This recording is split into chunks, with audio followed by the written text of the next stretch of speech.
Allô? Allô? Oui, bonjour. Allô, bonjour. J'aimerais bien intervenir par rapport à cancer héritier. Yeah. Toto Kayo, ça va? Bonjour. Nazaka, bonjour. Nazaka, na 2 mois à Koloma. Garçon a botana cousine à Bishara à Paris. Garçon, ouais. Héritier. Eh, tu peux y sur un garçon, loba. Donc, à Sundola, Andima, moi, Nazaka a 17 ans. Nazaka a 17 ans, c'est un garçon. Andima, moi, au début, et à Ouangara sous moi, là. Et en plus, moi, c'est actuel, toi, Azani, à copine, Azali, camarade, il y a cousine, là. À Botanaï. Zelana, pesi nga vertige le jour à Noël. Zelana, bandela. Bandela, ma lembe, tu connais bien. Bandela, maman. Nazali, cousine, il y a Nathalie, moi, héritier, maman, na Warren, héritier, à Yemba, et na cure d'âme. Comment maman, on a? Maman moi anaye comme Aminata. Azandi ngari? Aza congolaise moitié, voilà, c'est ça. Ba botana héritier botana Aminata, moi na kombo Warren.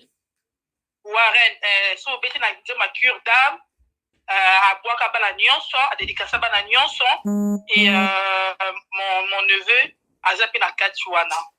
Aza moi na mobali.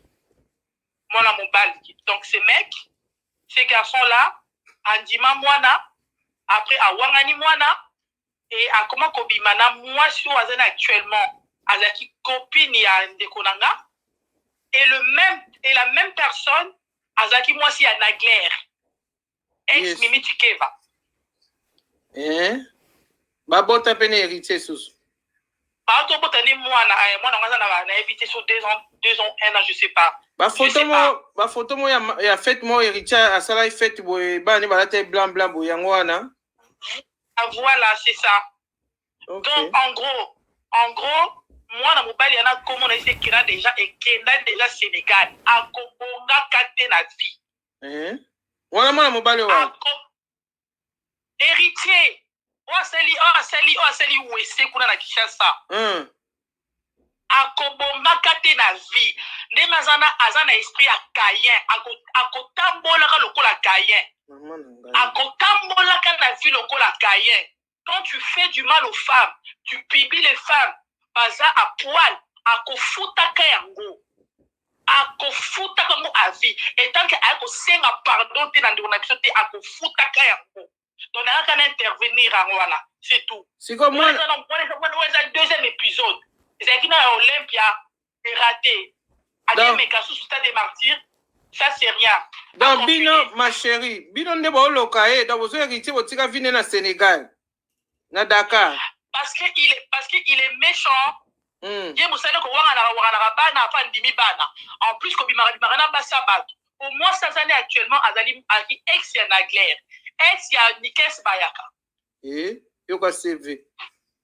Nzambe. Donc voilà. C'est comme moi, on a bien dans un agini. Moi, on va botter dans des connaissances agini. 17 ans. Wow. Bientôt. Ouais. Mais tous en a poto, maman. So, il m'a pas la wangani moi. Mais même un tribunal, va se poser à test à Aden. Un point, c'est tout. En moni, il y a des tribunaux physiques, il y a des tribunaux spirituels. Eux, ils sont forts, ils sont spirituels. Eux, ils sont forts et spirituels. Bien sûr, mais même un spirituel.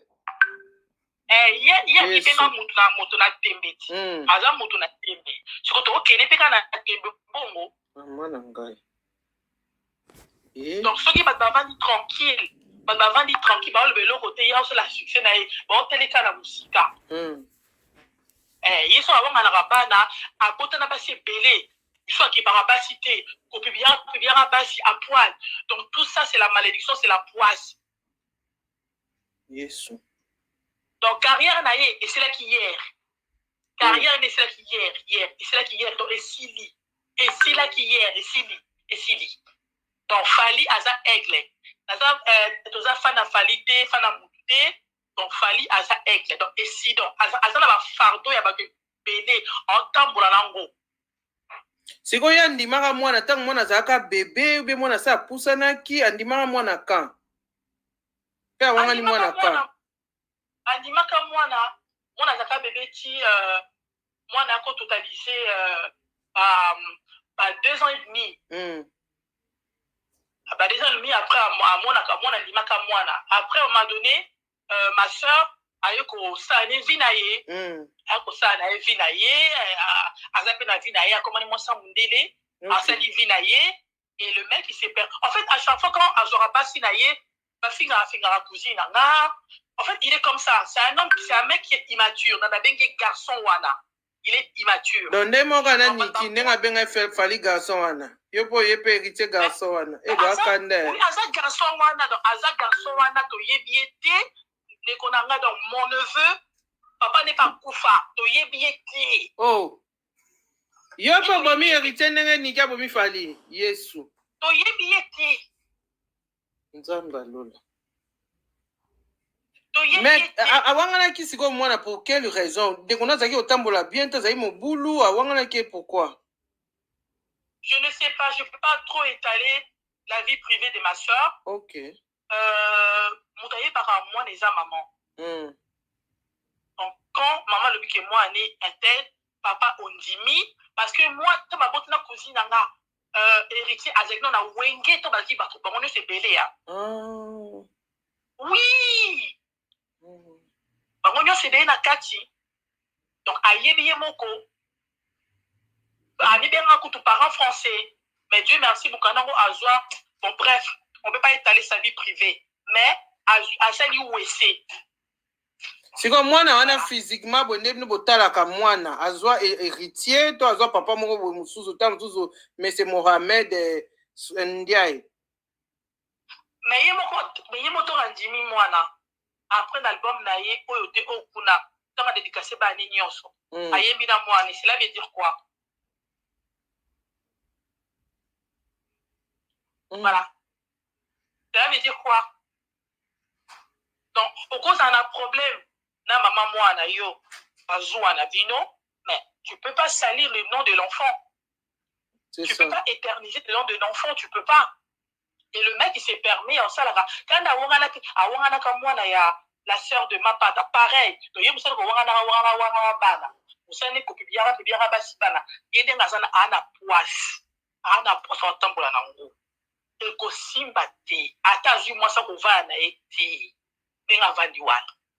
Si comme moi na porta comme maman ou bien comme héritier, comme famille. Non ma chérie, na benga te pour des talents on a public mais na benga na intervenir comme mukie. Donc voilà. Ah, maman il est déjà na YouTube ati bob so to tiko bon leka. Faut kota na subasima to iba. Non mais je ne peux pas trop étaler vie privée de konanga abala na ye. La vie de ces mecs, de ces messieurs héritiers wana, azana ba vina salita za na wana. Donc on s'en fout, mais juste on a fardeau à poisse. En plus à 24 à wenge, pour ba bétier 24 donc on a additionné 12 à 12, 24 à wenge à zui. Voilà. Donc Fali aza aigle. Donc, à se comparer à Fali, c'est un garçon, il a la convoitise. Il est trop jaloux. Il a la convoitise, il a la jalousie, il a la haine. Il a qui s'amène à comité. Donc, il faut donner un zonga. Makamunae o atiki na sima e pese lu na vida ye. Fa zonga komona ba maba na ye. OK, pour so akete, makile wana ezo ganga. Na tiki yo ma sœur. Merci. Mais nga pona ngai soki mobali mama ebike mwana wana aza mwana ya héritier. Soki héritier wanga ni mwana tozaka na poto akende lango na tribunal, bosa test ADN. Un point c'est tout maman ngai. Pona et on appelle bien pona vie ya bana, pona bomo ya mwana omoni. Comment mwana ko iko kola boy biseke papa na wanga na yo. Zomona teke quelque part pe za bien te. Moi nazo ko ki sa 17 ans. Dans peu de temps, donc on a 18 ans, pour ça la test ADN. En fait, je voulais pas, n'allez lobangote, mais mouta bomami à l'école à Mayele. Tu vois, non? C'est ça. Voilà, juste ça. Donc voilà, to la qui sait que tembe na wana fuka magi de hier, to la sous tembe musu na France, voilà. Merci ma chérie. Courage, hein. Yebisa ndeko no courage. Obia bana ne pe munde pe kun makambo akipa. Ba minde ba kipa mama makambo na biso te. Si abala na ya na vina ye. Yebisa kaka. Alimbiso ndenge oleki na YouTube, po pesi biso ma chair. Alimbisa yo. Cho ezate.